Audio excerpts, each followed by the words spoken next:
Hey there, I'm Olivia Johnson, 28 years old and a proud elementary school teacher. Let me paint you a picture of my life.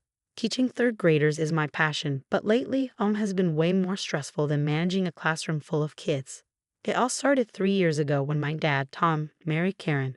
At first, I was hopeful, a new mom, new siblings, Brad and Megan. It could have been great, right? Wrong. From day one, something was off. Karen had this sugary sweet exterior, but there was always this undercurrent of dismissiveness, like I was just an afterthought. Olivia, sweetie, she'd say, her voice thick with fake concern. Are you sure you want to wear that to dinner? It's just, never mind. And suddenly, I feel like a kid playing dress up, questioning my own choices. But I brushed it off, determined to make this blended family work. Then there were Karen's golden children. Brad, 30, some big shot in finance, and Megan, 26, supposedly the next big thing in fashion design. And me? Just the stepdaughter who topped third grade, hardly worth mentioning. Last week, though, things went from mildly irritating to downright bizarre. Karen announced a fancy dinner party to celebrate Brad's big promotion. When I walked in, the house had been transformed, fancy tablecloths, crystal glasses, the works. Karen, Brad, and Megan were dressed to the nines, like they were about to hit a red carpet. Dad looked uncomfortable, stuffed into a suit that was definitely Karen's choice. We all sat down to eat, and that's when things got weird. The smell from my plate was off. Everyone else had gourmet-looking steaks, but my plate was piled high with this mushy brown stuff. Karen, I started, but she cut me off. Now, Olivia, no fuss. I'm sure it's delicious. Bon appetit, she chimed, all fox sweetness. I took a hesitant bite and immediately gagged. The taste, it couldn't be, but as I glanced around the table, seeing Brad and Megan's smirking faces, Karen's innocent expression, and Dad's cluelessness, it hit me. Dog food. They were feeding me actual dog food. That was the final straw. As I sat there, humiliation burning through me, I realized this wasn't just petty anymore. This was cruel, calculated. I wasn't going to be their family punching bag any longer. I stood up, the chair scraping loudly against the floor. All eyes turned to me, a mix of confusion, amusement, and Karen's fake concern. Olivia? Dad finally spoke up. Is everything okay? I looked from him to Karen, then to my smug step-siblings, and made a decision. This ended now. No, I said, my voice steady despite the anger boiling inside. No, everything is not okay. The tension in the room spiked. Karen's saccharine smile faltered for a split second before she regained her composure. Olivia, darling, she cooed, whatever do you mean? I took a deep breath. This, I gestured to my plate, is dog food. You've served me dog food while everyone else gets a gourmet meal. The room erupted. Brad and Megan burst into laughter, making no effort to hide their amusement. Dad looked bewildered, darting his eyes between me and Karen. As for Karen, she gasped dramatically. Oh my, how could this have happened? She exclaimed, hand to her chest. I must have mixed up the plates. What a silly mistake. But I wasn't buying it. The glint in her eye told me everything I needed to know. This was no accident. Cut the act, Karen, I said, my voice firm. This isn't the first time you've tried to humiliate me, but it will be the last. I turned to my dad, hoping, just hoping, for some recognition, some support. In my dad's eyes, I could see nothing but confusion. He just sat there, lost and uncomfortable. Dad, I pleaded, desperation creeping into my voice, can't you see what's happening? How long are you going to let this go on? Before he could answer, Brad cut in, his tone dripping with mockery. Oh, come on, Olivia. Learn to take a joke. You're always so sensitive. Megan chimed in, nodding along with a smirk. Yeah, it's not our fault you can't handle a little family fun. Family fun?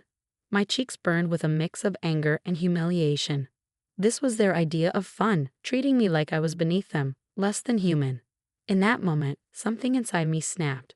For years, I had tried to fit in, to be the perfect stepdaughter, to make this blended family work. But enough was enough. Fun? I said, my voice rising. You think this is fun, treating me like this, making me feel unwelcome in my own family? Well, congratulations. You've succeeded. I'm done. I grabbed my purse and marched toward the door, ignoring Karen's protests and my dad's weak attempts to call me back. As I drove home, my mind raced. This couldn't go on any longer. Something had to change, but what? How could I make them see the truth about Karen and her manipulative kids? How could I wake my dad up to the reality of the situation? One thing was clear. I couldn't do this alone. I needed help, and I knew just who to call. My best friend, Rachel, had always been there for me, and right now, I needed her more than ever. Pulling into my driveway, hands trembling, I reached for my phone. It was time to fight back, to expose the truth about my so-called family. Rachel's voice crackled through the phone, filled with concern. "Olivia, that's awful. We have to do something about this." Her words were like a lifeline, pulling me out of the pit of despair I'd been sinking into. "You're right," I said, feeling determination slowly replace my anger. "But how?" "We investigate," Rachel said, a spark of excitement in her tone. "If Karen's capable of this, who knows what else she's hiding?" That conversation lit a fire in me. The next day, I started my secret mission. I kept a detailed log of every interaction, every snide comment, every mistake that always seemed to target me. But as I dug deeper, I uncovered something far more sinister than I ever expected.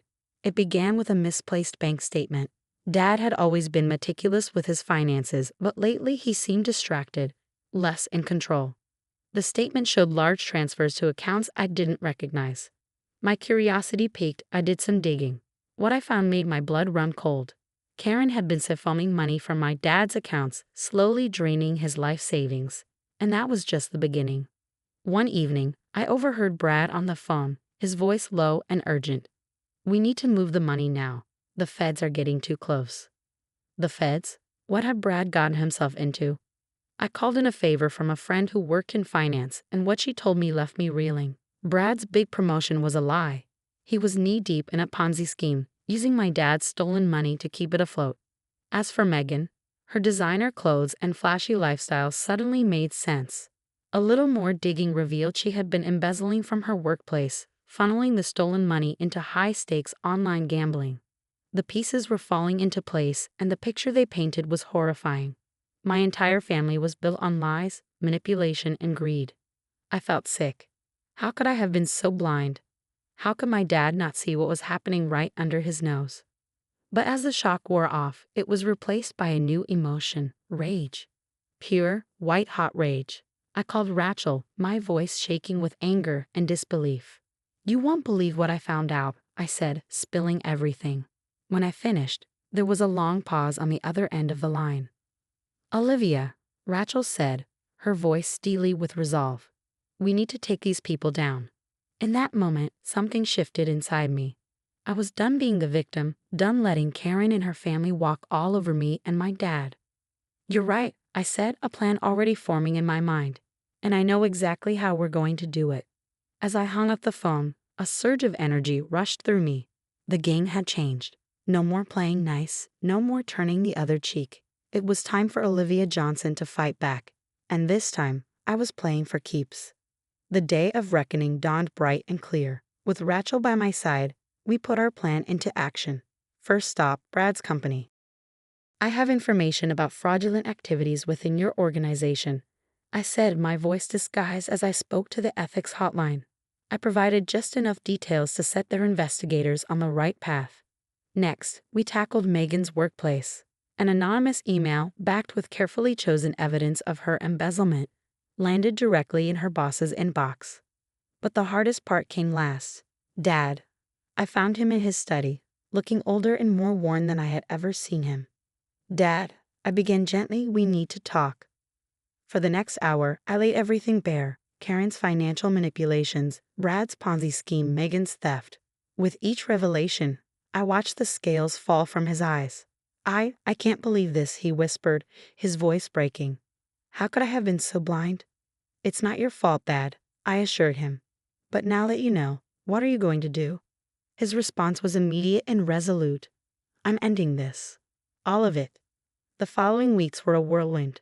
Brad was arrested at his office, let out in handcuffs as his Ponzi scheme unraveled. Megan was fired and charged with embezzlement, her glamorous lifestyle crumbling around her. Karen, suddenly without her financial safety net and facing my father's firm decision to divorce, was forced to move out.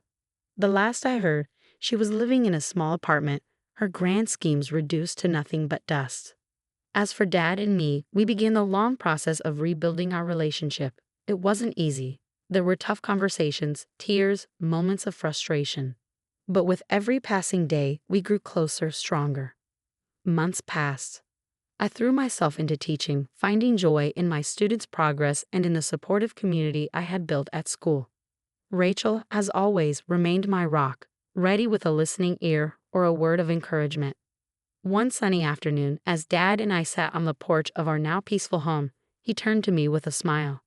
"You know, Olivia," he said, "I'm proud of you, not just for uncovering the truth, but for the person you've become despite everything." I felt warmth spread through my chest. "Thanks, Dad. I'm just glad we're here now." As we sat there, watching the sun dip below the horizon, I realized something profound. The family I had longed for, the acceptance I had craved. I had it all along. It just took removing the toxic influences to see it clearly. My story isn't one of revenge, but of justice and personal growth. I didn't just survive, I thrived. And as I looked toward the future, I knew the best was yet to come. Now I have a question for you. If you were in Olivia's shoes, would you have exposed your toxic family members, knowing it could potentially destroy your relationship with your father? Or would you have stayed quiet to maintain family peace? Share your thoughts in the comments below, your perspective.